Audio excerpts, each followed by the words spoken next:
할렐루야. 이 새벽에 하나님의 말씀을 사모함으로 나오신 우리 모든 성도님들을 축복하고 환영합니다. 오늘 우리에게 주신 하나님의 말씀은 다니엘서 7장 1절부터 14절까지의 말씀입니다. 본문의 말씀은 제가 봉독하겠습니다. 바벨론 벨사상 왕 원년에 다니엘이 그의 침상에서 꿈을 꾸며 머릿속으로 환상을 받고 그 꿈을 기록하며 그 일의 대략을 진술하니라. 다니엘이 진술하여 이르되 내가 밤에 환상을 보았는데 하늘에 내 바람이 큰 바다로 몰려 불더니 큰 짐승 넷이 바다에서 나왔는데 그 모양이 각각 다르더라. 첫째는 사자와 같은데 독수리의 날개가 있더니 내가 보는 중에 그 날개가 뽑혔고 또 땅에서 들려서 사람처럼 두 발로 서게 함을 받았으며 또 사람의 마음을 받았더라. 또 보니 다른 짐승 곧 둘째는 곰과 같은데 그것이 몸 한쪽을 들었고 그 입의 이 사이에는 새 갈빗대가 물렸는데 그것에게 말하는 자들이 있어 이르기를 일어나서 많은 고기를 먹으라 하였더라. 그 후에 내가 또 본즉 다른 짐승 곧 표범과 같은 것이 있는데 그 등에는 새 날개 넷이 있고 그 짐승에게 또 머리 넷이 있으며 권세를 받았더라. 내가 밤 황상 가운데 그 다음에 본 넷째 짐승은 무섭고 놀라우며 또 매우 강하며 또 새로 된 큰 이가 있어서 먹고 부서뜨리고 그 나머지를 발로 밟았으며 이 짐승은 전에 모든 짐승과 다르고 또 10뿔이 있더라. 내가 그 뿔을 유심히 보는 중에 다른 작은 뿔이 그 사이에서 나더니 첫 번째 뿔 중에 셋이 그 앞에서 뿌리까지 뽑혔으며 이 작은 뿔에는 사람의 눈 같은 눈들이 있고 또 입이 있어 큰 말을 하였더라. 내가 보니 왕자가 놓이고 옛적부터 항상 계신 이가 자정하셨는데 그의 옷은 희기가 눈 같고 그의 머리털은 깨끗한 양의 털 같고 그의 보좌는 불꽃이요 그의 바퀴는 타오르는 불이며 불이 강처럼 흘러 그의 앞에서 나오며 그를 섬기는 자는 천천히요 그 앞에 모셔 선 자는 만만이며 심판을 베푸는데 책들이 펴 놓였더라. 그때에 내가 작은 뿔이 말하는 큰 목소리로 말미암아 주목하여 보는 사이에 짐승이 죽임을 당하고 그의 시체가 상한 바 되어 타오르는 불에 던져졌으며 그 남은 짐승들은 그의 권세를 빼앗겼으나 그 생명은 보존되어 정한 시기가 이르기를 기다리게 되었더라. 내가 또 반 황상 중에 보니 인자 같은 이가 하늘 구름을 타고 와서 옛적부터 항상 계신 이에게 나아가 그 앞으로 인도되매 그에게 권세와 영광과 나라를 주고 모든 백성과 나라들과 다른 언어를 말하는 모든 자들이 그를 섬기게 하였으니 그의 권세는 소멸되지 아니하는 영원한 권세요 그의 나라는 멸망하지 아니할 것이니라. 아멘. 오늘 말씀은 믿음의 눈을 들어서 승리자 하나님을 바라보라는 제목으로 나누기를 원합니다. 자, 이 본문 7장에 등장하는 네 가지 동물에 관한 다니엘의 이 환상은 다니엘 2장에 기록된 느부갓네살의 금 신성과 관한 꿈과 어쩌면 상징적인 의미에서 비슷한 해석을 담고 있습니다. 자, 메데 바사로 바벨론이 넘어간 이 역사적인 시점에서 왜 굳이 15년 전 벨사상 왕이 집권하는 때에 본 그 환상을 끄집어내는 이유가 왜 무엇일까요? 아마 다니엘은 계속되는 제국의 압제 속에서 이스라엘의 유다의 미래는 암울하기만 한 그 상황 속에서 여전히 하나님은 모든 나라의 흥망성쇠를 주관하시며 반드시 이스라엘을 회복시킬 것이라는 약속을 이 환상을 통해서 상기시키기 위해서였을 것입니다. 자, 네 가지 동물에 대한 환상을 우리가 잠시 살펴보면 모두 온 세상을 지배할 제국의 모습을 상징하고 있습니다. 잘 보십시오. 오늘 본문 7장 4절부터 7절까지 다니엘이 묘사한 동물들의 모습을 한번 우리가 바라보기를 원합니다. 자, 7장 4절을 보시면 독수리의 날개가 달린 사자는 바벨론을 의미하는 것이고요. 5절에서 갈빗대를 물고 있는 곰은 바사, 곧 페르시아를 의미하는 것이고 6절에 새의 날개와 4개의 머리를 가진 이 표범의 모습은 그리스, 그리고 마지막으로 7절에는 가장 난폭한 괴물로 위장하고 있는 10뿔 달린 짐승이죠. 그 짐승은 바로 로마 제국을 의미하는 것입니다. 이 네 가지의 동물들이 끊임없이 유다를 괴롭히고 무너뜨리려고 하는, 그래서 서로 으르렁거리고 있는 모습들을 보고 있는 것이죠. 자, 듣기만 해도 이 섬뜩한 모습의 네 짐승들, 이와 같이 역사의 이면을 조종하고 있는 이 어둠의 세력들이 우리를 또한 유다 백성들을 두려움과 공포로 떨게 만들고 있습니다. 그들의 힘은 유다의 능력으로는 도저히 당해낼 방법이 없습니다. 거대한 세상 앞에 선 우리의 모습도 마찬가지 아닙니까? 거칠게 밀려드는 세상의 파도를 우리의 능력으로는 도무지 당해낼 재간이 없습니다. 세상은 늘 우리의 생명을 위협하고 있고요. 멸망의 길로 들어가라고 소리치고 있습니다. 제국의 그늘, 사탄의 위협에서 우리는 영원히 자유로울 수 없을 것 같습니다. 그래서 이 거대한 적들 앞에 선 우리는 때때로 우리 믿음까지도 의심하게 하는 절망과 직면할 때가 참 많은 것 같습니다. 거대한 적 외에는 우리 눈에 하나님이 보이지가 않습니다. 하나님마저도 날 버린 것 같은 외롭고 그 참담한 마음은 오늘도 여지없이 계속될 것 같은 불안, 그 두려움을 안고 오늘 하루를 시작할 때가 참 많은 것 같습니다. 그럼에도 우리가 한 가지 이 시간 말씀을 붙들고 기억해야 될 것은 이 적들 넘어 이 적들과는 비교할 수 없는 크신 하나님이 우리를 지켜주시고 보호하고 계신다는 사실입니다. 그래서 우리는 믿음의 눈을 들어서 하나님의 역사하심, 그리고 그 적 너머에 계시는 이들과 이 적들과 결코 비교할 수 없는 크신 하나님의 역사하심, 하나님의 임재, 하나님의 섭리를 기대하는 인생으로 나아가야 될 줄로 믿습니다. 이 초롱성과 같은 제국을 단번에 무너뜨리시는 모든 만물의 통치자 하나님이 지금도 오늘도 이 시간에도 함께 하신다는 사실을 믿으시기를 바랍니다. 세상의 유혹과 시험이 우리를 넘어뜨리고 죽음의 문턱까지 내몰고 있다 할지라도 세상의 빛으로 이 땅 가운데 오셔서 어둠을 몰아내시고 우리를 구원하시는 그리스도의 십자가가 있기 때문에 우리는 다시 생명의 빛을, 생명에 대한 소망을 바라볼 수 있습니다.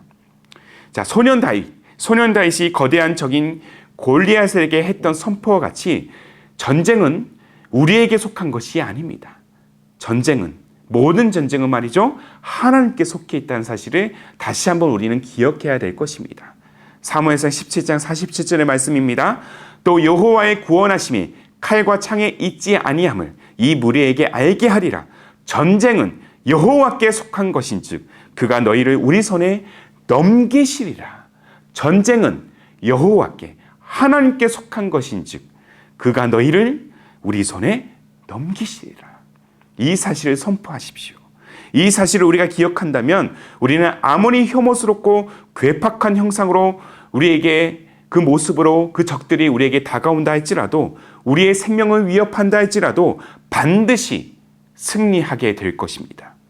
믿음으로 주님을 바라볼 때 주님은 그의 놀라운 섭리로 인하여 반드시 우리에게 피할 길을 내셔서 고난의 무게를 능히 감당하도록 우리를 인도하실 것입니다. 혐오스러운 이 내짐승은 너무나 강합니다. 너무나 강하지만 결국에는 하나님의 능력에 의해서 찢겨 죽고 말 것입니다.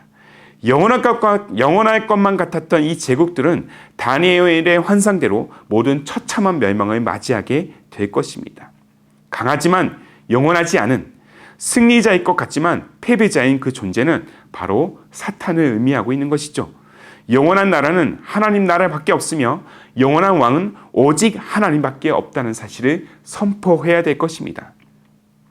그리고 하나님은 결코 소멸하지 않는 영원한 왕을 이 땅에 보내겠다고 약속하시죠.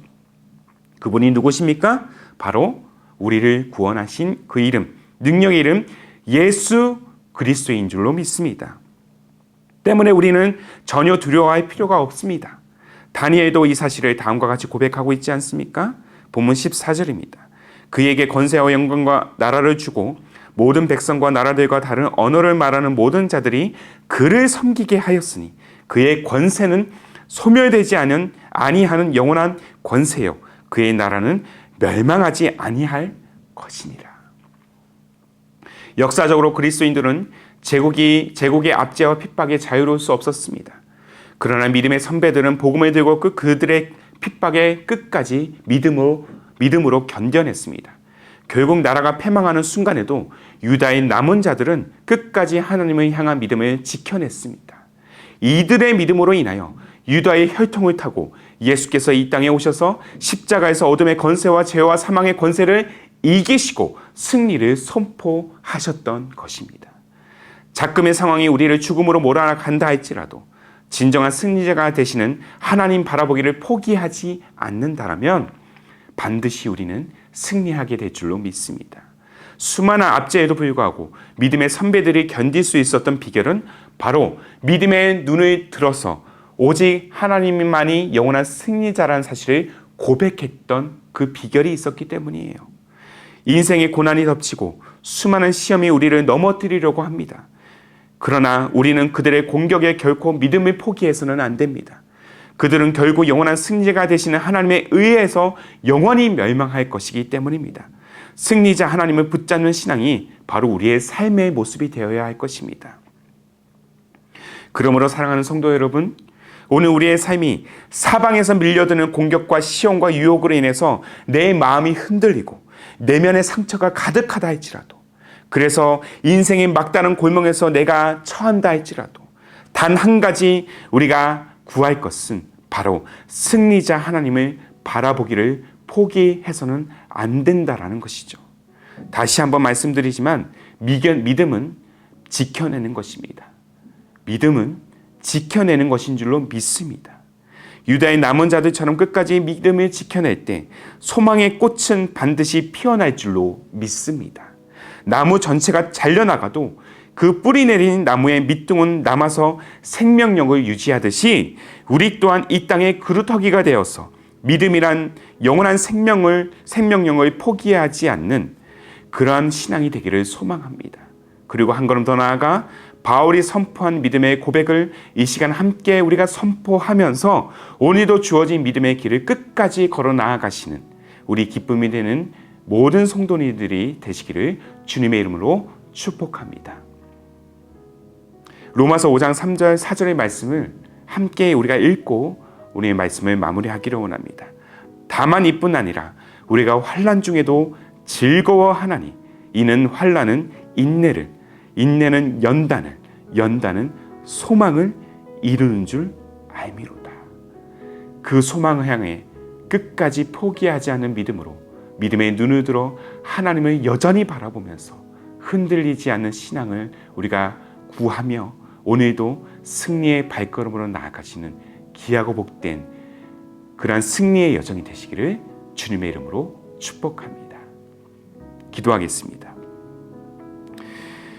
온 우주 만물을 통치하시는 살아계신 하나님, 세상에서는 보기만 해도 두려운 적들이 사방에 가득하지만 사방의 적들과는 비교할 수 없는 크신 하나님을 온전히 바라보는 우리의 신앙이 되기를 원합니다. 이 땅의 수많은 적들이 우리를 위협한다 할지라도 그들의 승리는 영원하지 않다는 사실, 오직 주님만이 영원한 승리자가 되신다는 사실을 선포하는 우리의 하루가 될 수 있도록 인도하여 주옵소서.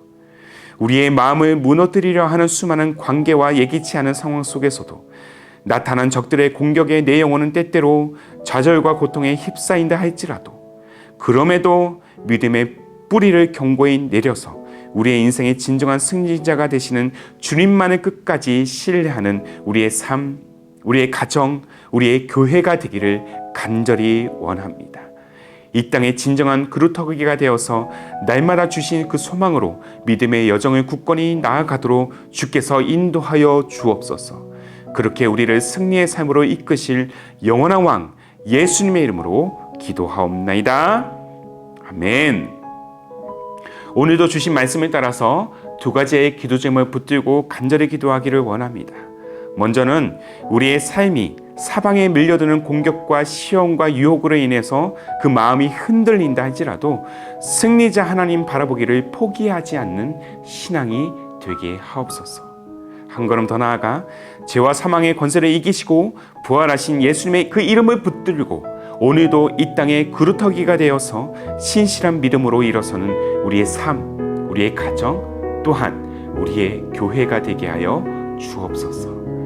이렇게 두 가지의 기도 제목을 간절한 마음으로 함께 고백하면서 기도로 하루의 삶을 열어가기를 원합니다. 함께 우리의 마음을 다해서 기도로 나아가기를 소망합니다.